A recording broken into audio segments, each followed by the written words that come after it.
घर पहुंचने के बाद मनीषा ने कहा, चलो आप लोग जल्दी से फ्रेश हो जाइए, मैं आप लोगों के लिए खाना लगा देती हूँ। मनीषा की बात सुनकर शिल्पा ने कहा, हाँ चलो भाभी, मैं भी आपके साथ चलती हूँ। लेकिन शिल्पा की माँ समझ गई थी और मनीषा भी समझ गई थी कि मनीष और शिल्पा आपस में बात करना चाहते हैं उस डायरी के बारे में। इसीलिए शिल्पा की माँ ने कहा कि बेटा तुम जाओ, तुम रुको, मैं खाने में मनीषा की हेल्प करती हूँ। मनीषा ने कहा, हाँ मैं अकेले ही कर लूँगी दीदी, आप लोग आराम कीजिए, मैं अकेले ही खाना लगा दूँगी, कोई बड़ी बात नहीं है। ऐसा कहकर शिल्पा की माँ और मनीषा दोनों किचन में चले गए। बच्चे फ्रेश होने के लिए चले गए। मनीषा भी चली गई और शिल्पा और मनीष अपने कमरे में गए और शिल्पा ने मनीष को सारी बातें बता दी जो डायरी में लिखी थी। इसके साथ साथ ही मनीष ने जो आज किले में हुआ वो सब भी शिल्पा को बताया। अब ये लोग बहुत परेशान थे और हैरान भी थे। ये शिल्पा तो बहुत ज़्यादा परेशान हो चुकी थी। शिल्पा ने कहा, बताओ ना भैया, अब क्या करें? अब तो डायरी पढ़ने के बाद तो मुझे पूरा यकीन हो गया कि कहीं हमारी वाणी ही तो नहीं माला।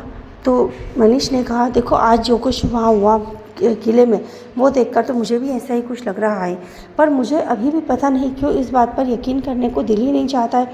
मुझे ऐसा लग रहा है कि कहीं ना कहीं कोई तो चीज़ मिसिंग है जो हम नोट नहीं कर पा रहे।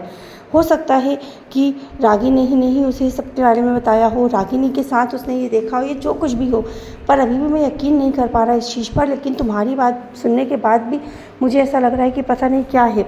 अब हमें कुछ ना कुछ तो इसके बारे में सोचना ही होगा। शिल्पा ने कहा, भैया ऐसे कब तक चलेगा?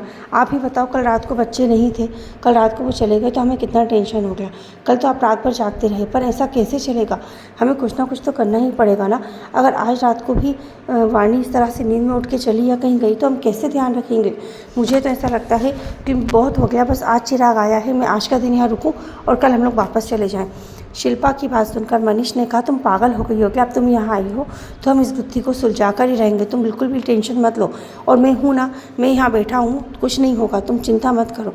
और तुम ये सोचो, चिराग बेचारा आज ही आया है, इतना लंबा सफ़र तय करके थका हुआ, और हम उससे कल बोलें कि तुम जा रही हो तो उसे कैसा लगेगा? नहीं, और वहाँ जाने के बाद भी तो तुम परेशान हो जाओगी ना। हो सकता है वाणी पर भी इसका गहरा असर पड़े।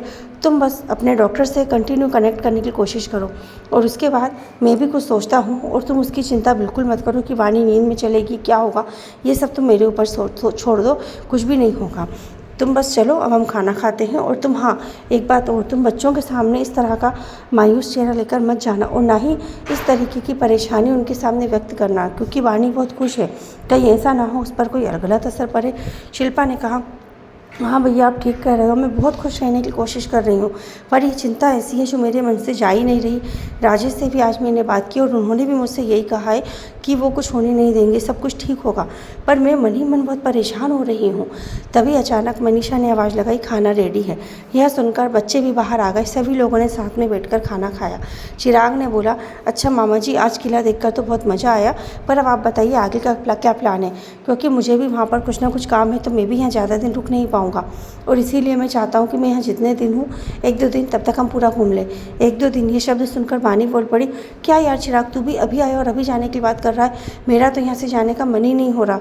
और तुझे पता है, मैंने तो मामा जी से एक प्रोजेक्ट के बारे में बात भी कर ली, यदि हुआ ना तो मैं तो वो प्रोजेक्ट को यहीं रहकर वो पूरा करूँगी। शिल्पा अचानक चला पड़ी, क्या वाणी, तूने भी उस प्रोजेक्ट की बात लगा रखी है? हमने तुझे इतने बड़े शहर में पढ़ाया है और हमने तेरे लिए ऐसी प्लानिंग की है कि हम तुझे अच्छी से अच्छी जगह भेजेंगे और तू इस गाँव में रहना चाहती है। यह सुनकर वाणी उदास हो गई और उसकी उदासी मनीष ने देख ली और मनीष ने कहा, क्या शिल्पा तू बच्चे को इस तरह से चिल्ला रही है? जो इसकी इच्छा होगी वही करेगी।